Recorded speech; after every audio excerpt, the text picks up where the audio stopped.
विकसित भारत बनाने का तसव्वुर रखते हो तो आओ पहले विकसित भारत की मजबूत नींव रखी जाए। नमस्कार आदरणीय निर्णायकगण व प्रिय साथियों, केंद्रीय बजट 2026 सशक्त करता है युवाओं को विकसित भारत बनाने के लिए।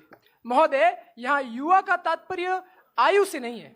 युवा एक सोच है, युवा एक विचार है और विकसित भारत अब एक सपना नहीं, संकल्प है। और जब किसी देश के युवा राष्ट्रभक्त हो और देश हित में उन्होंने ये ठान लिया हो कि हमें विकसित बनना है, तो निर्मित होता है विकसित भारत 2047 का लक्ष्य। और इस लक्ष्य को आवेग देता है केंद्रीय बजट 2026। महोदय, ये बजट गांधी के, अंबेडकर के विकसित भारत की शिलान्यास रखता है। चाहे कमजोर पृष्ठभूमि से आने वाले नागरिकों को डिजिटल क्लासरूम बनाकर डिजिटली लिटरेट करना हो, या फिर भारत को एआई में आत्मनिर्भर बनाने के लिए 10,000 करोड़ रुपए आवंटित करना हो, या फिर गरीबी उन्मूलन करके रोजगार के नए अवसर प्रदान करना हो। वास्तव में यह बजट युवाओं के लिए विकसित भारत का दीर्घकालीन संरचनात्मक मार्ग खोलता है। महोदय, आज हम विश्व की सबसे युवा देश है। हमारी आबादी का लगभग 65% युवा है, पर यह दो-धारी तलवार की तरह है। यदि युवाओं को आवश्यक रोजगार, शिक्षा तथा अवसर ना दिए जाएं, तो हमारे युवा गलत मार्ग पर चल सकते हैं।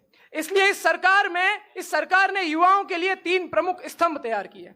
पहला है शिक्षा। युवाओं को आधारभूत शिक्षा मिले, इसलिए सरकारी शैक्षणिक संस्थाओं का बजट बढ़ाया गया है। दूसरा है रोजगार। मैन्युफैक्चरिंग और सर्विस सेक्टर के अलावा गेमिंग, एनिमेशन, विजुअल इफेक्ट्स जैसे क्षेत्र जहां आज का युवा रुचि रखता है, उनमें उन्हें अवसर दिए जाए।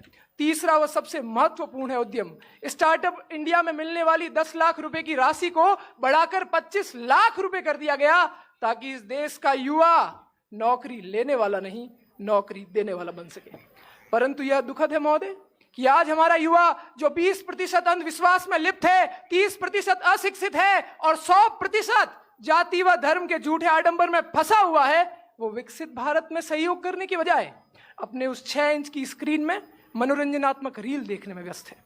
मेजर ध्यानचंद ने कहा था, ये मेरे देश का काम नहीं है कि वो मुझे आगे लेकर जाए, ये मेरा काम है कि मैं मेरे देश को आगे लेकर जाऊं। ठीक उसी प्रकार भारत सरकार ने युवाओं के लिए मार्ग खोल दिया है इस बजट के द्वारा। ये हम युवाओं का काम है कि हम इस देश को आगे लेकर जाएं और विश्व शक्ति के साथ खड़ा कर दें और कह सकें कि यह विकसित भारत हम युवाओं ने बनाया है। जय हिंद, जय भारत, वंदे मातरम।